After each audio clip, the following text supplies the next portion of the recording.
Buenas noches y bienvenidos a nuestro 10º programa de Susurros Jurídicos. Ha terminado agosto y hemos visto a lo largo de todo el mes cómo una serie de acontecimientos nos marcaban. Nos hacían escuchar noticias que realmente eran ridículas. Veíamos otras más preocupantes. Y al final terminamos con un inicio de septiembre con una serie de incógnitas que nos preocupan. ¿Cómo va a ser la reentrada de los niños al colegio? Si se comete delito por no llevarles. ¿Qué pasa con la ocupación? ¿Qué es la rebus sic stantibus? ¿Por qué los abogados no hemos tenido derecho al descanso? Y luego el famoso habeas corpus que se ha puesto de moda durante este verano. Todo el mundo lo pide. Intentaremos aclarar todos estos conceptos de una forma un poquito distinta a otros programas, porque vamos a ir entrando asunto por asunto, tema por tema, para que os quede claro y salgáis con las menores dudas posibles de este ratillo que vais a estar con nosotros. Sin más, yo creo que dar la bienvenida a Inma, JR, Yolanda, Eugenia, Antonio, Mar y yo, Guillermo, que estamos encantados de volver a estar con vosotros. Sin más, JR, te voy a dar paso para que nos aclares un poco si cometemos delito por no llevar a nuestros hijos al colegio, por tener miedo al contagio del coronavirus.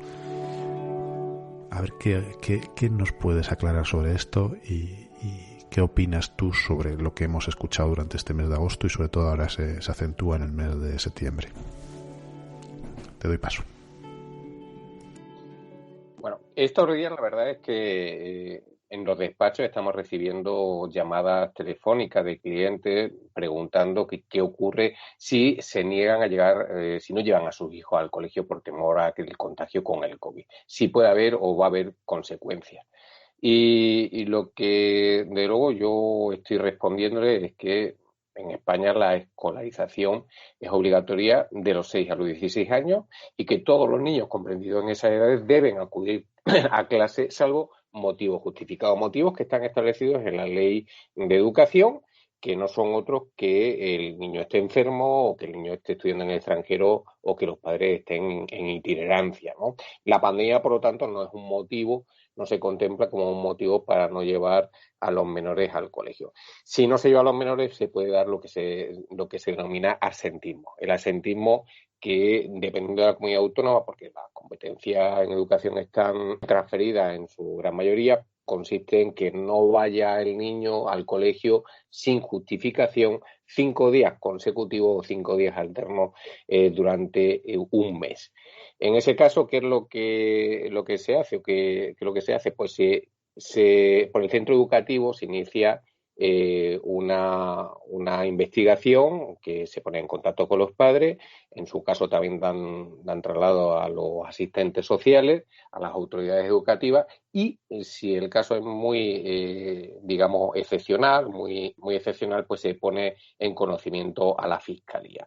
Claro, las consecuencias de no llevar a los menores en edad de escolarización a la escuela de manera consciente y sin motivo, pues puede llegar desde multas administrativas. Por ejemplo, en la Comunidad de Madrid hay una norma que es la Ley de Garantía de los Derechos de la Infancia y la Adolescencia. En su articulado precisamente está como infracción grave ese no llevar a los menores en edad de escolarización al colegio, y se imponen multas de 3.000 a 30.000 euros a esos padres. Pero además pueden dar lugar a procedimientos de intervención de familia, la propia administración, y, como he dicho, en el peor de los casos, pues puede dar lugar a procedimientos judiciales penales por un delito de abandono de familia, con penas que pueden ser multa o, en el peor de los casos, hasta de prisión. No es que siempre haya una prisión, pero por lo tanto, ni siempre que no se lleva al niño al colegio cuando se tiene que llevar, se incoe un procedimiento penal. Ese, digamos, es la última ratio. Hay una pregunta que nos podemos hacer todos, ¿verdad? Y es si puede hablarse de dejación de los padres cuando hay un interés superior, que es proteger la salud de los hijos, de la familia, frente a la pandemia, ¿no? Cuando no llevamos al niño. En ese caso, la respuesta de luego es complicada desde el plano jurídico, Pues si nos hallamos ante unos padres que adoptan la decisión de que su hijo no acude al colegio y la decisión la adoptan con una justificación de peso, como sería, oye, es que en el colegio no hay medidas de seguridad para prevenir el contagio. Desde luego, habría que ir caso a caso, ver en cada caso, y eso tendría una defensa frente a un eventual expediente sancionador. Más aún en el caso de que el menor pues estuviese en una situación de riesgo por su salud, o que incluso las personas que convivan con el menor también sean personas con grandes factores de riesgo si contraen la enfermedad, si contraen el COVID. Por lo tanto, el que sea asentismo escolar esa situación, pues sería al menos defendible, que no lo es, claro. Sin embargo, lo que hay que es intentar es prevenir llegar a esas situaciones, porque claro, cuando estamos hablando ya de esas situaciones que estamos en un conflicto jurídico, ya sea en el ámbito, en el plano administrativo o, como he dicho antes, incluso ya en el plano judicial, en el ámbito penal, por ejemplo, que se puedan incoar esas diligencias por un abandono de familia por no llevar al niño al colegio. Pero JR, vamos a ver. Estos expedientes, por la experiencia que yo tengo en mi tierra, es cuando hay un asentismo de larga duración, no por una semana, ¿verdad? Sí. Sí, no, por una semana no. Para empezar, lo primero que hacen generalmente el centro educativo es ponerse en contacto con los padres. ¿Qué es lo que ocurre? ¿Por qué razón no viene su hijo al colegio? Hay veces, como bien sabemos, que el niño a lo mejor se fuga y los padres son desconocedores, ¿no? O los padres, también lo sabemos, los que hemos llevado expedientes de esta índole, pues tienen al niño trabajando. En vez de un niño de 15 años, está en el mercadillo vendiendo con los padres, por ejemplo. Entonces, eso da lugar a esa incoacción, a esa incoacción por las autoridades educativas, ese traslado a los servicios sociales, y ahí puede dar lugar, en efecto, pues a ver qué es lo que ocurre y se va a determinar caso a caso, caso a caso. En el caso del COVID, los padres parten del miedo que puede ser fundado o no fundado. Se supone que si las autoridades sanitarias han establecido unos protocolos y unas normas y esas normas se llevan a cabo, ese miedo sería infundado. ¿Por qué? Porque las autoridades sanitarias son las que deben mantener ese protocolo. Pero claro. Ya. Oye, estamos hablando hoy un poquito de todos los problemas que nos hemos encontrado en agosto y de los chascarrillos o las dudas que vamos teniendo. Otra de las que hemos escuchado muy divertidas es que, creo que ha sido en Castilla y León, Inma, que un gerente o un encargado o un político ha dicho que el no llevar la mascarilla por la calle podía ser delito. ¿Esto es verdad? ¿Es mentira? ¿Es una fake news? ¿Qué es? Sí, el 20 de agosto nos despertamos con la noticia, en este caso fue además la consejera de Sanidad de Castilla y León. Nos despertamos en redes, yo lo vi en redes y había bastante revuelo, que había dicho que, bueno, exactamente, dice, si alguna persona debe estar en cuarentena y se lo salta, es un delito y puede ser sancionado. Pero esto luego se agrava cuando empieza a decir que, bueno, que los sanitarios están detectando que efectivamente hay gente que no está cumpliendo la cuarentena y dice, además, es un delito ético contra sí mismo y contra los demás. Claro, los juristas nos llevamos las manos a la cabeza, pero a lo largo de todos estos días es cierto que en Twitter hemos seguido viendo que es un delito contra la salud pública. Nos hemos cansado de repetir que los delitos contra la salud pública son los referidos a las drogas, por lo tanto, en ningún caso podría ir por ahí, con lo que a esta señora, pues o alguien no la asesoró bien o no sabemos muy bien qué pasó, pero evidentemente se tendría que haber asesorado. Aparte que los delitos éticos no existen. Partiendo de esa base, pues ya, como digo, jurídicamente es una barbaridad. ¿Es un delito salir sin mascarilla o salir sin... Me refiero, salir sin mascarilla, no salir sin mascarilla solo, sino que eso ya tiene una multa determinada.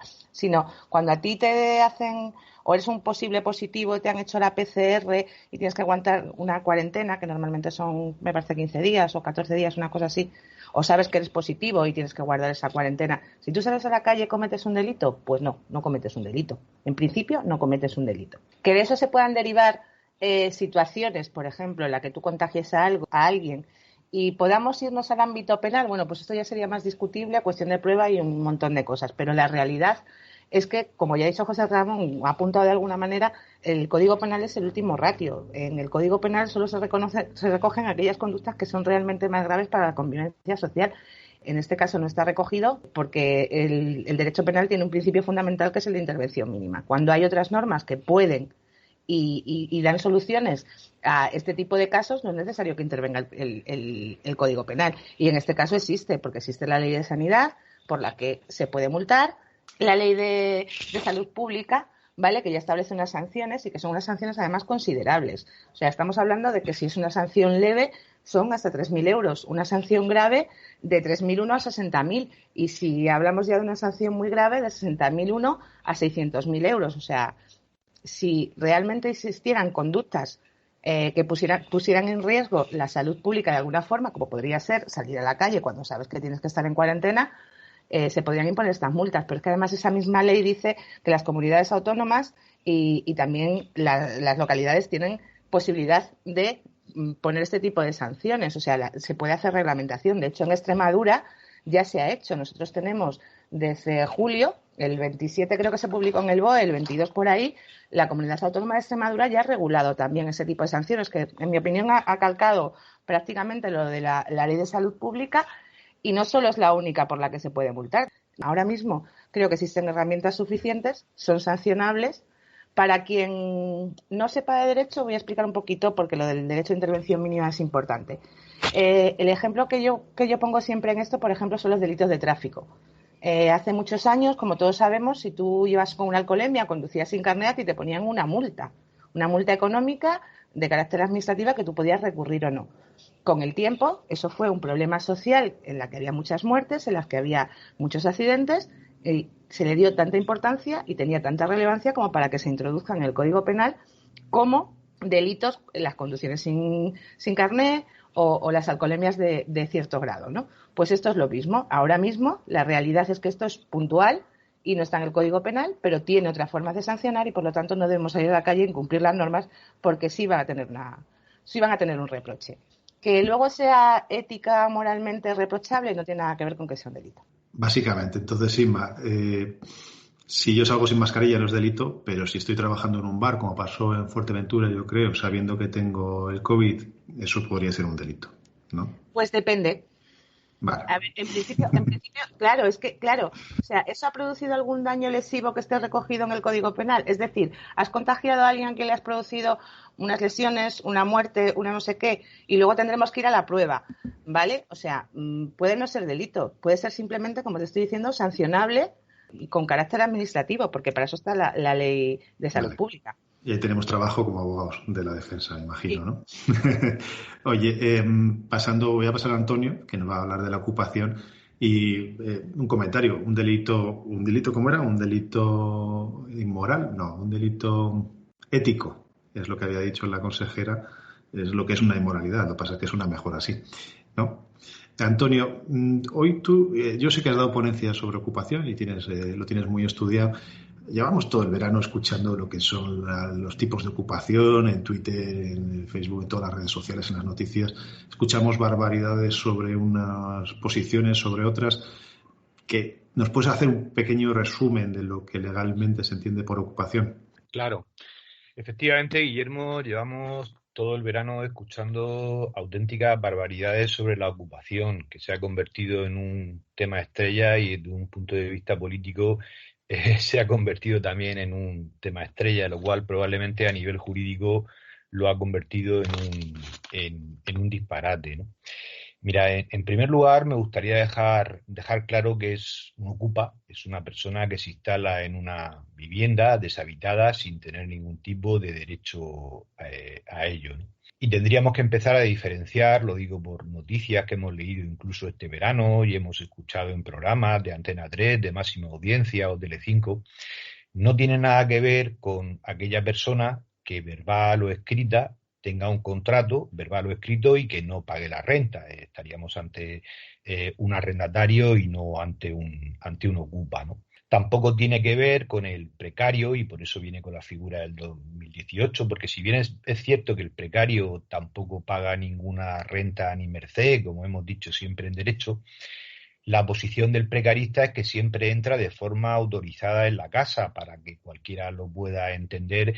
Estamos en el típico supuesto en que uno le deja una casa a un vecino, a un familiar, para que pase una temporada, y bueno, y luego el familiar, por lo que sea, o el vecino no quiere irse, ¿no? Ahí estaríamos en el concepto de precarista, porque no tiene título para estar, si bien ha entrado con autorización, que no con título, ¿no? Cuando esa autorización tiene medido un tiempo, por ejemplo, 5 o 7 meses, estaríamos dentro de lo que se llamaría la figura del comodato, si no es precarista.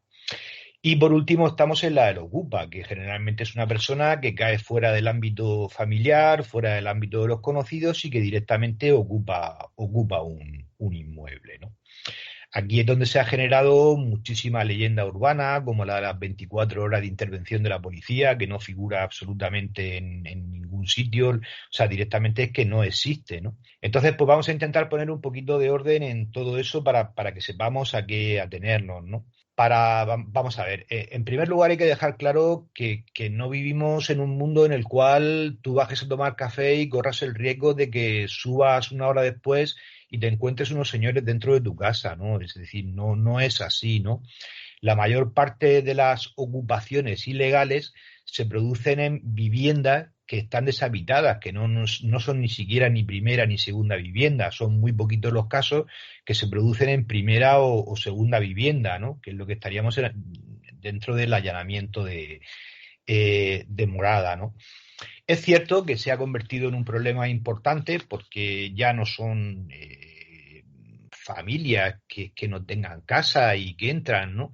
Sino que hay auténticas mafias pues que operan con el tema de los ocupas, ¿no? Que cobran a otras personas precios por buscarles una casa que ocupar, y ocupas que ocupan casas, valga la redundancia, y exigen dinero a los propietarios por salir, ¿no? Luego el tema tiene un poco también más de fondo de lo que pudiera parecer, ¿no? En el año 2018 se hace una reforma y se crea un procedimiento nuevo, un interdicto al final de recobrar la posesión, porque es verdad que en aquel momento el procedimiento civil, que es el que yo entiendo que debe primar sobre el penal, pues funciona de manera lenta, ¿no?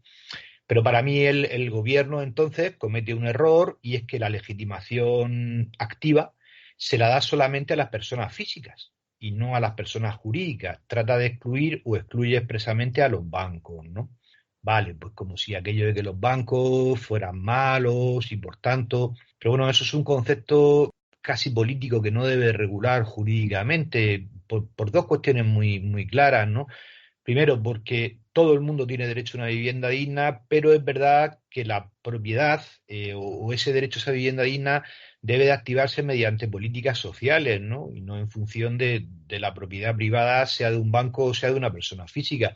Y luego, en segundo lugar, porque es que existen daños colaterales, que es lo que estamos viendo todos los días. Hay comunidades de propietarios que son dueños bancos en playas y estamos viendo que se meten ocupas y los afectados son los vecinos de esa urbanización, ¿no?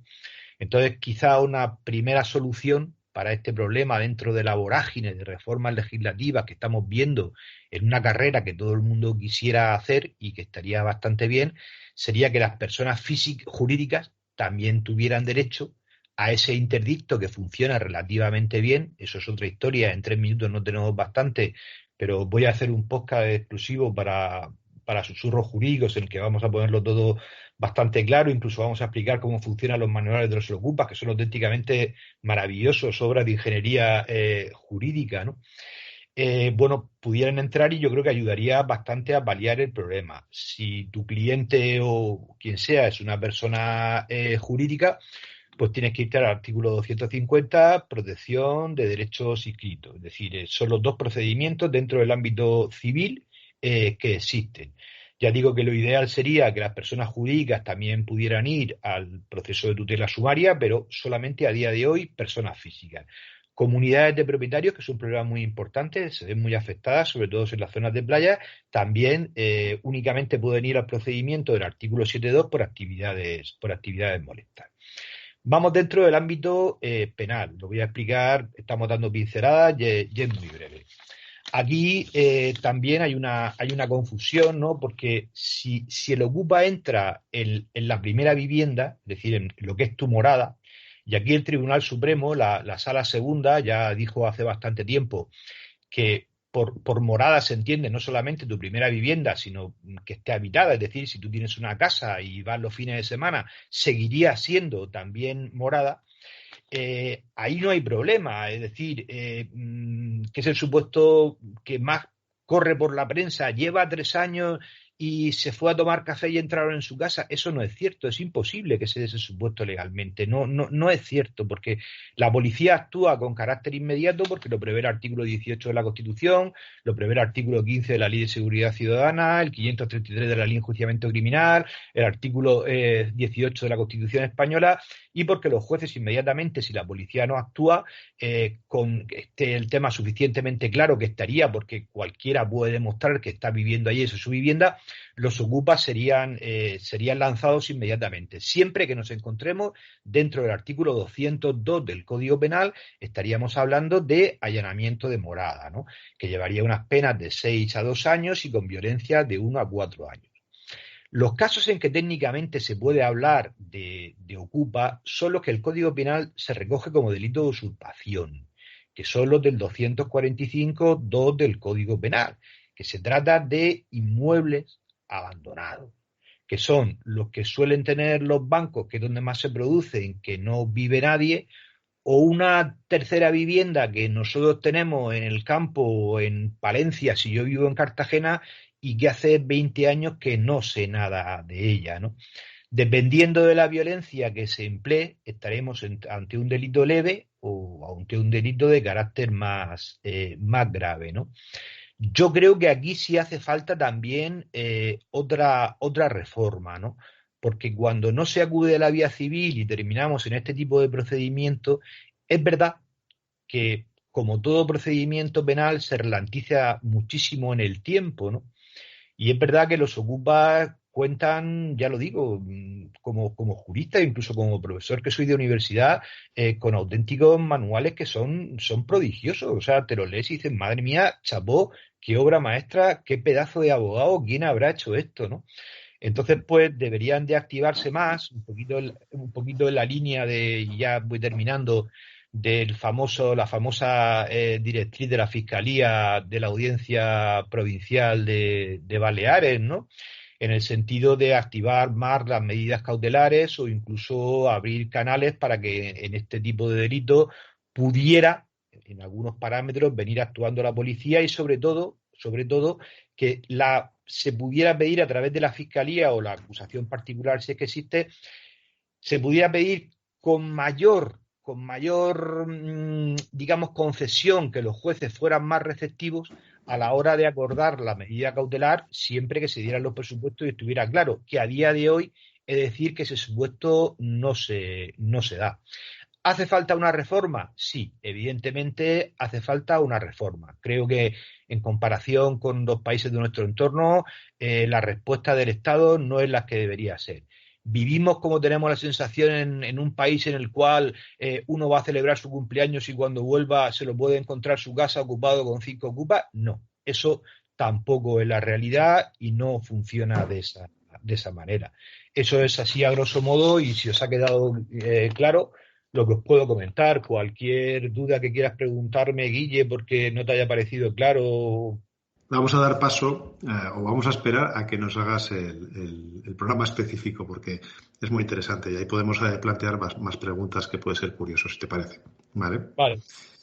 Esta problemática en Barcelona es especial, Eugenia, yo creo, la de la ocupación. Yo no sé si querrás introducir algo, pero también te quiero introducir otra cosa. El otro día, escuchando un programa, no te voy a pedir que me hables de Messi porque eres de Barcelona y supongo lo que estáis pasando, pero en un programa de televisión se habló de la regla rebus sic stantibus en relación con el contrato de Messi. Lo único que te pido es que me expliques qué es la rebus, como la llamamos nosotros, o que nos la expliques a todos de una forma sencilla para que la podamos entender. Si me permite, Guille, antes de que entre María Eugenia, sino ratificarte que efectivamente Cataluña en materia de arrendamientos de inmuebles y sobre todo Barcelona, al igual que Madrid, pero sobre todo Barcelona, son dos mundos aparte del resto de España, completamente diferenciables. y la problemática de los ocupas allí es evidentemente mucho mayor que en el resto de España. Perfecto. Sí. Pues, Eugenia. Efectivamente, la situación a la que nos encontramos es deplorable y las mafias pues han proliferado de una manera muy exagerada y exige, como bien decía Antonio, pues una adaptación de la legislación de manera pues inminente, porque la situación se puede complicar todavía más. Y bueno, pues también aquí hemos estado además en Cataluña desolados pues por la decisión de Messi de dejar el Fútbol Club Barcelona, y bueno, pues para nosotros era una persona no solo que ha dado muchos triunfos al equipo, sino que además pues muy, muy querida por todos los catalanes, ¿no? Y sobre todo pues por los barceloneses y barcelonesas.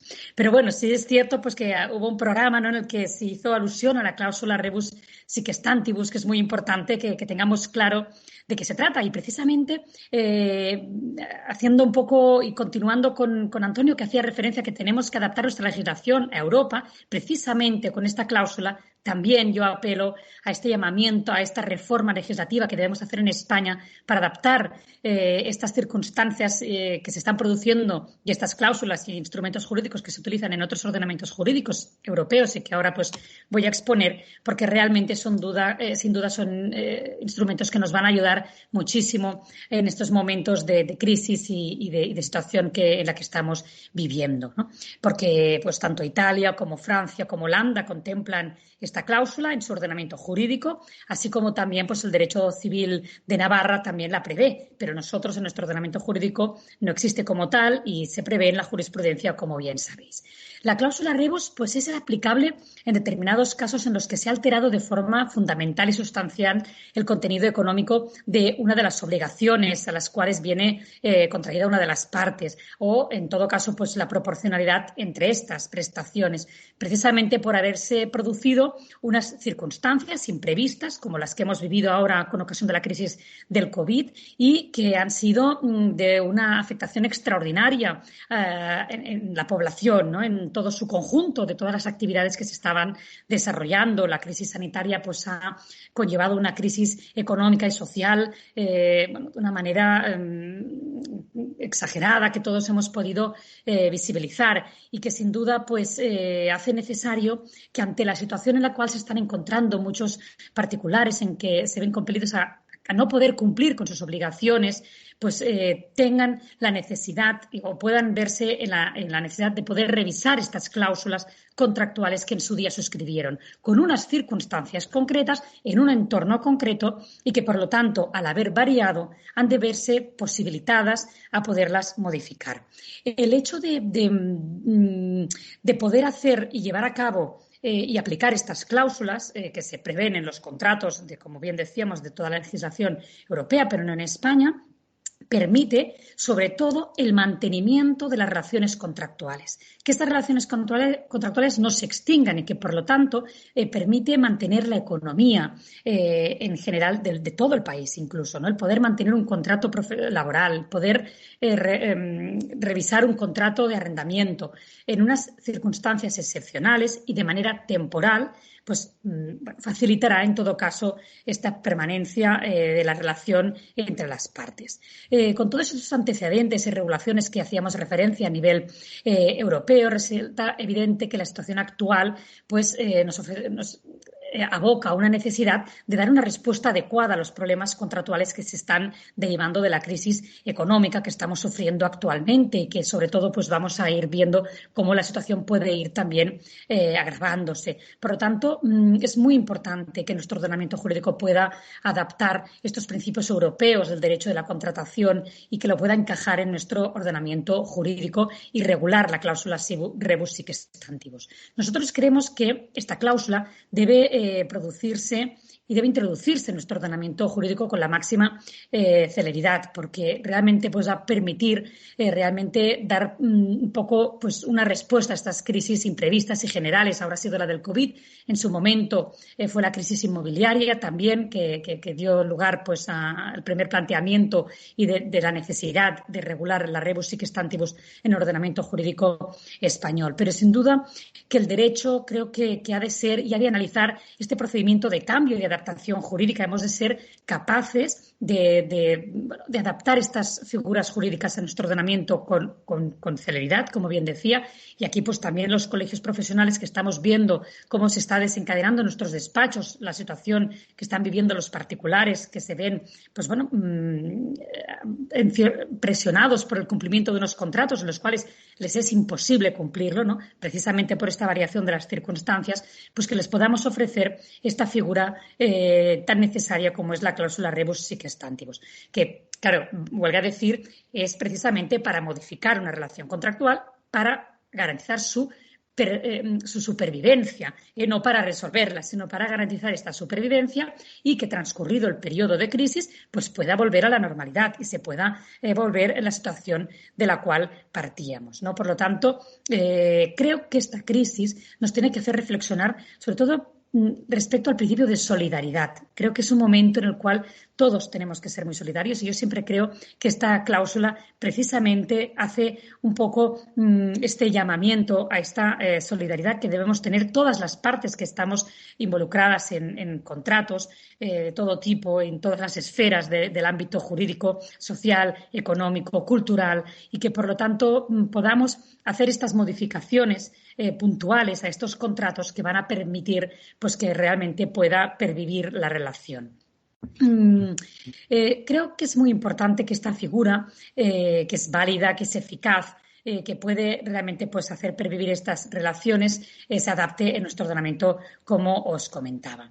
Bueno, yo creo que es muy importante que el ciudadano conozca que existe esta posibilidad, ya no solo en estos momentos por la jurisprudencia aplicable en cada uno de los casos, sino porque realmente pues tenga la posibilidad de acudir a la misma, ¿no? Un poco pues es lo que yo creo que es lo más importante, Willy, en estos momentos que se tengan conocimiento, ¿no?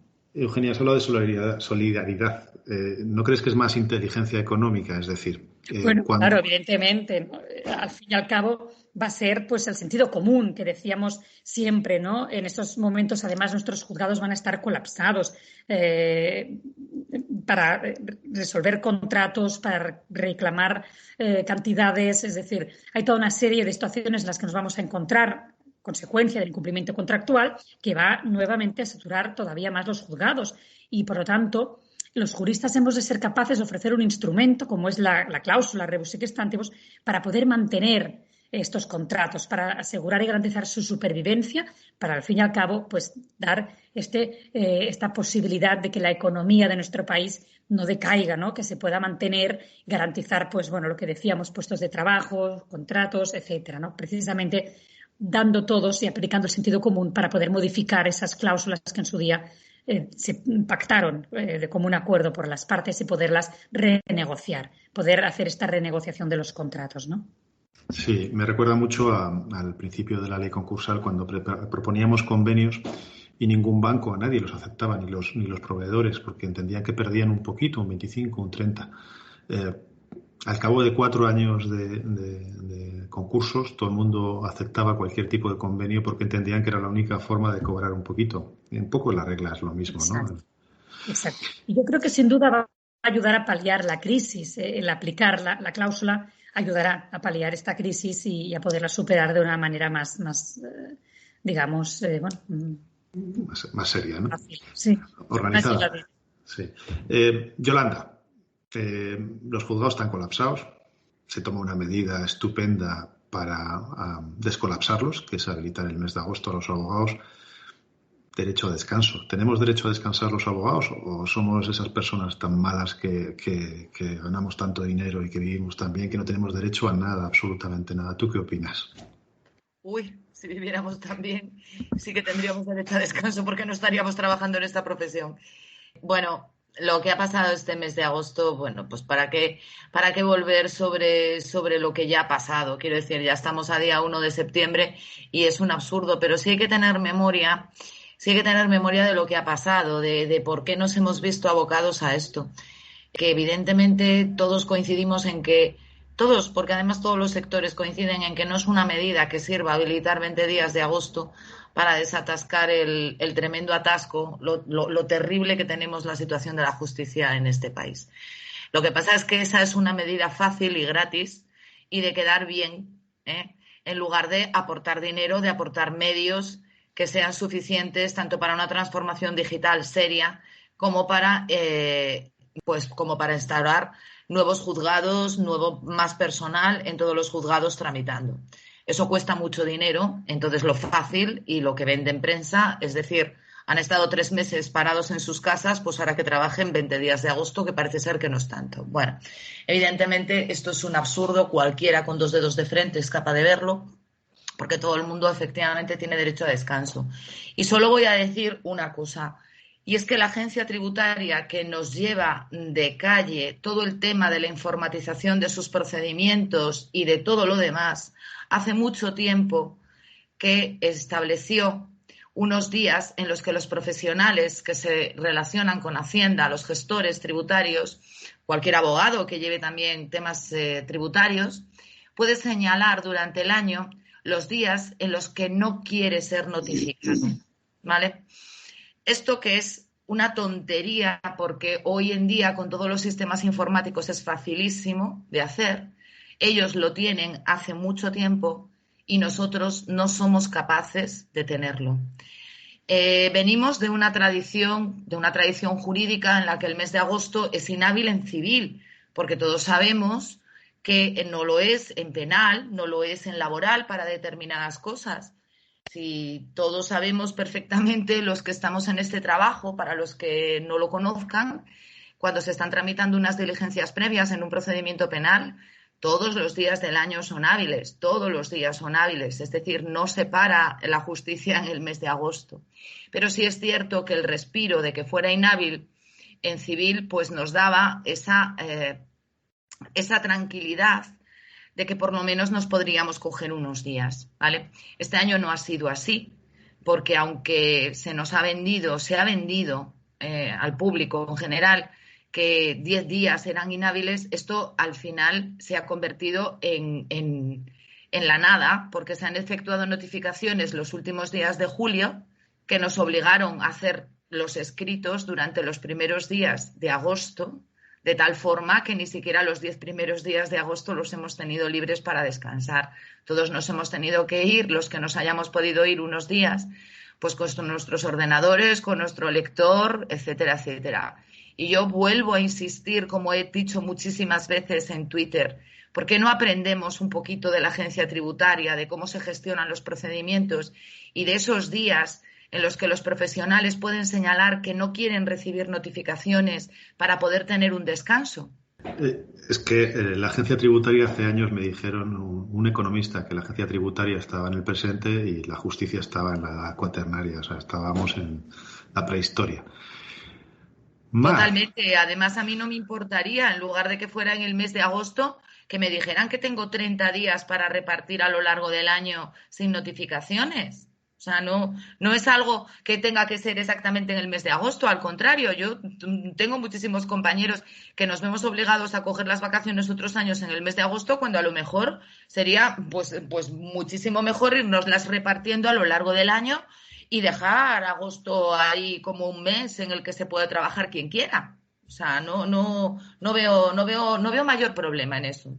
No, yo creo que estamos todos de acuerdo que sería una ventaja objetiva para todos. En vez de cogernos las vacaciones a agosto, septiembre, octubre, llegamos muy fundidos a julio porque es todo seguido y ese paraíso que teníamos pues se ha destruido. Mar, te voy a preguntar sobre el habeas corpus. Otro de los chascarrillos o de los problemas que hemos tenido este verano es un vídeo de un policía local intentando poner una multa a una chica y ella pidiendo el habeas corpus. Si nos lo explicas, porque cuéntanos. Sí, efectivamente. Yo vengo a hablaros hoy aquí del procedimiento de habeas corpus, corpus Christi, había un corpus, totus corpus y hasta aleas hasta él. O sea, este procedimiento se le ha llamado de las mil y una maneras. Yo creo que de todos los latinajos que usamos en derecho, el habeas corpus es el que todo el mundo sabe o todo el mundo cree saber, el que nadie conoce y al que todo el mundo le pone nombre. La verdad es que es un procedimiento bonito, curioso, pero que hay que conocerlo. Como decía la Policía Nacional en dicho tuit del 20 de agosto, no es ningún conjuro mágico. O sea, no es habeas corpus, ahora, y sale ya, no. Es un procedimiento que nuestra Constitución recoge y que que lo que hace es preservar los bienes más preciados que tenemos después de la vida, que son la integridad física y la libertad. O sea, es un procedimiento bonito, es un procedimiento rápido, es un procedimiento sumario y es un procedimiento además que hay que saber utilizar. Consiste básicamente en poner a disposición judicial de la persona ya detenida. O sea, no vale que me estén poniendo una multa de tráfico y yo pida un habeas corpus. ¿Por qué? Porque el habeas corpus de lo que se trata es de ver la legalidad que pueda tener esa detención. Nuestra Constitución, como os he dicho, la regula en el artículo 17.4. Lo que viene a decir ahí básicamente y únicamente es que da pie a que una ley lo regule. La ley que lo regula es la 6/1984, de 24 de mayo, por si a alguien le interesa profundizar, porque claro, yo lo que voy a dar aquí son pues cuatro pinceladas. El procedimiento, pues la propia ley nos lo dice, va dirigido a evitar que cualquier detención sea arbitraria y vulnere derechos de las personas detenidas. ¿Para ello qué hace? Pues se basa en 4 pilares fundamentales que hacen que esto pueda ser así. Es un procedimiento muy ágil, muy rápido. En 24 horas la persona detenida tiene que estar puesta delante de un juez, oída la parte, oído el Ministerio Fiscal y el juez ha debido de resolver. Todo eso en 24 horas. Es un procedimiento muy sencillo porque no requiere formalismo ninguno, no necesita abogado, no necesita procurador. Ahora os diré las personas que pueden pedirlos, pero la gama es amplia, hay muchas personas que lo pueden pedir y sobre todo es un procedimiento general. Nadie, ni particulares, ni autoridades, inclusive la autoridad militar, tienen que estar sujetos a la ley y al derecho para proceder a dichas detenciones. Si se salen, sean quienes sean, están sometidos a la autoridad judicial. La ley regula expresamente las causas de lo que son las detenciones ilegales. O sea, no vale que yo diga lo que hemos dicho antes, ¿no? Volvemos al ejemplo. Me están poniendo una multa de tráfico, habeas corpus, ponerme delante de un juez. No. La ley dice que está limitada a aquellas detenciones donde no concurran los supuestos legales que la LECRIM dice que tiene que haber, con los requisitos que además tienen que haber para dichas detenciones. También es aplicable a las personas que están internadas ilícitamente en algún lugar o las personas que están detenidas por más tiempo del que deberían de estarlo, 24 horas, 72 horas. Y luego también es muy importante para las personas que ya privadas de libertad se les está vulnerando otro tipo de derechos fundamentales, como puede ser, como hemos dicho antes, la integridad física. ¿Personas que lo pueden pedir? Hay una amplia gama porque evidentemente si la persona está detenida y se le están vulnerando los derechos, pues a lo mejor no es lo más apropiada, porque evidentemente no puede. Pero la ley permite que el detenido, como hemos dicho, que sea su cónyuge, que sean los descendientes, que sean los ascendientes o que sean los propios hermanos. Quien esté fuera puede pedirlo delante del juez. Puede hacerlo el defensor del pueblo, puede hacerlo el Ministerio Fiscal y puede hacerlo el propio juez de oficio. ¿Dónde? Ante el juzgado. Ante el juzgado, ¿me callo? No. Me estaba riendo, Mar, porque en uno de los vídeos que hemos visto hay un chico grabando con el vídeo y está diciendo pido el habeas corpus. Evidentemente no puede pedirlo él, pero... No. Pero es lo que él está no puede pedirlo diciendo. sobre todo porque no está detenido. Es Por que eso. hay que estar detenido. No, pero lo pedía por el que estaban deteniendo. Que era lo gracioso. No puede, estaba grabando el vídeo. La ley te dice quiénes son y os acabo de decir quiénes son. El juez también del partido judicial, evidentemente, donde está el detenido, también puede iniciarlo de oficio si viese o observase alguna ilegalidad. Ya lo he dicho, tiene que ser delante del juez donde está o donde se tuviera conocimiento del último paradero del detenido. Y como os he dicho antes, en 24 horas, ese juez tiene que, mediante auto, pronunciarse acerca de la vulnerabilidad, o sea, de la vulneración de esos derechos. Podríamos estar hablando, pues, 7 siglos ya os he dicho que el habeas corpus es el más recurrente de todos los latinajos que tenemos y cualquiera que nos hayamos dedicado un poco a detenidos, observaremos que nosotros no conocemos el procedimiento, pero que ellos lo conocen perfectamente y lo primero que te dicen es un habeas corpus. Hay que tener mucho cuidado ya como profesional de interponerlo porque muchas veces lo que podemos hacer con el habeas corpus es entorpecer la función, porque daos cuenta, y esto es muy importante, que el habeas corpus únicamente en la resolución judicial únicamente se va a pronunciar acerca de la ilegalidad de la detención, en ningún caso sobre el fondo del asunto por el que se haya detenido. Con lo cual, podemos, en vez de aligerar, entorpecer, porque primero va a tener que pronunciarse el juez acerca de la legalidad o ilegalidad de la detención y luego entrar al fondo del asunto. Mar, aprovechando ya que hoy hemos estado dando clases de Derecho, te despedimos, Eugenia, que te estás yendo, te despedimos. Una cosa, Mar, ahora un poco para todos. Hemos estado viendo una serie de barbaridades jurídicas este verano. Tú has tenido un tuit que se ha hecho vírico, que ha sido muy divertido, que era sobre un divorcio y el divorcio de Enrique Ponce y... Eso, explícanoslo. Tremendo. Espérate que me cojo las notas, porque es que el tuit era sobre una lectura sobre un artículo de lectura en la que el periodista, y conste que aprecio muchísimo, la labor de los periodistas. No es mi intención, ni mucho menos, hacer un chascarrillo de ninguno de ellos. Lo que pasa que sí que es cierto que como periodista y como medio de comunicación que es, pues tiene una cierta responsabilidad. Y ciertamente era una barbaridad encima de la otra. O sea, por ejemplo, pues decía que había que poner, que había que interponer el divorcio ante un contencioso. Claro, había mezclado el concepto de divorcio contencioso, que quiere decir que no es divorcio de mutuo acuerdo, que no de conformidad, y había mandado a la jurisdicción contenciosa un divorcio que era de mutuo acuerdo. En fin, como esa mil barbaridades que seguro que alguno de vosotros también conocéis y queréis comentar.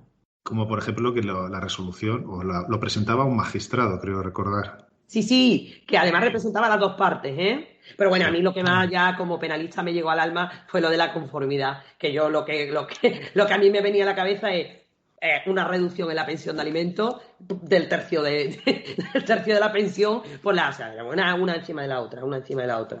Yo sé que Antonio ha estado este mes de agosto criticando muy duramente todos los ataques a lo que era el derecho. He visto tweets muy duros sobre comentarios de gente que atacaba el principio de presunción de inocencia, que se atacaba una interpretación de echar a patadas a los ocupas, de una serie de cosas que yo no sé si eran políticos, eran periodistas o eran simplemente tuiteros que hacían comentarios, pero que decían verdaderas salvajadas. Yo no sé si, Antonio, recuerdas alguno. Yo recuerdo haber leído 2 o 3, pero está muy bien seguirte este mes de agosto porque he visto que puntualizabas muchos de esos tuits que eran realmente barbaridades jurídicas. Sí, es que realmente ha habido muchos, ha habido tanto políticos como periodistas, como tuiteros, quiero decir, ha habido de todo, y en las cuales atacaban el Estado de Derecho haciendo una demagogia absolutamente brutal sobre determinados temas que llegaban desde sacar a rastras a los ocupas del coche, que es lo que había que hacer, hasta, posturas llevadas al lado contrario de la izquierda, diciendo que si construían bibliotecas o hacían poco menos que cines de verano, pues que ya no era un delito, ¿no? Cuando a mí que me expliquen por qué la ocupación ilegal se sigue produciendo igual, ¿no? Entonces, claro, por ambos lados es una demagogia tan grande que sí, me lleva a defender el Estado de Derecho, ¿no? Y luego también he comentado varias veces y a veces me daba miedo, ¿no? Porque los periodistas yo creo que muchas veces no son conscientes de lo importantes que son en un Estado democrático y de la responsabilidad que tienen, ¿no? Y con respecto, por ejemplo, a la noticia del Ocupa, que también se hizo bastante viral, de este señor que había recuperado su casa tras entrar, que se habían ido los Ocupas de vacaciones a Mallorca.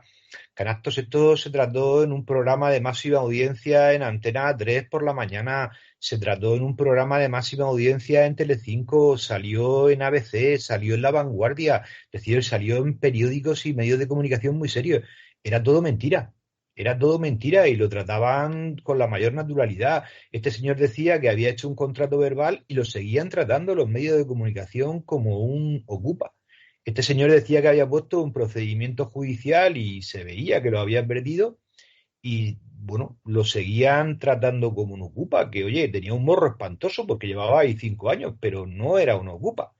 Este señor al final confiesa que pierde el primer pleito y que no tiene más ganas de gastarse el dinero y bueno, pues no hace nada y se queda ahí dentro, muy mal por parte de ellos, pero bueno, también una actividad muy grande, ¿no? Pero bueno, el caso a lo que voy al final, toda España estaba convencida de que ese señor era un ocupa. Y ese señor no era un ocupa. Y desde el primer día me dio la gana de decirlo y me dio la gana de explicarlo, porque me da bastante rabia cuando a la gente se le da una idea equivocada de lo que es y se la confunde. Como dice Mar, no quiero decir nada en contra de los periodistas, que va, son importantísimos, pero sí tienen una responsabilidad que en esta ocasión pues no supieron medir, y creo que es muy importante. Tienes toda la razón del mundo. O sea, está bien que empecemos a corregir porque también es una forma de que aprendan, ¿no? Sin más, y ya para cerrar el programa, me gustaría hablar de Esencia de Mujer, que es una película que me marcó en la infancia mucho por el desarrollo de la misma, que es espectacular. Pero sobre todo, toda buena película termina, primero va acompañada de una buena banda sonora, disfrutarla, y segundo, va acompañado con un cierre espectacular. El cierre igual no es jurídico, pero se puede aplicar al mundo jurídico, a los abogados. Es un discurso sobre la integridad que os acompañaremos en la descripción del podcast para que lo podáis ver completo, aunque os recomiendo que veáis toda la película.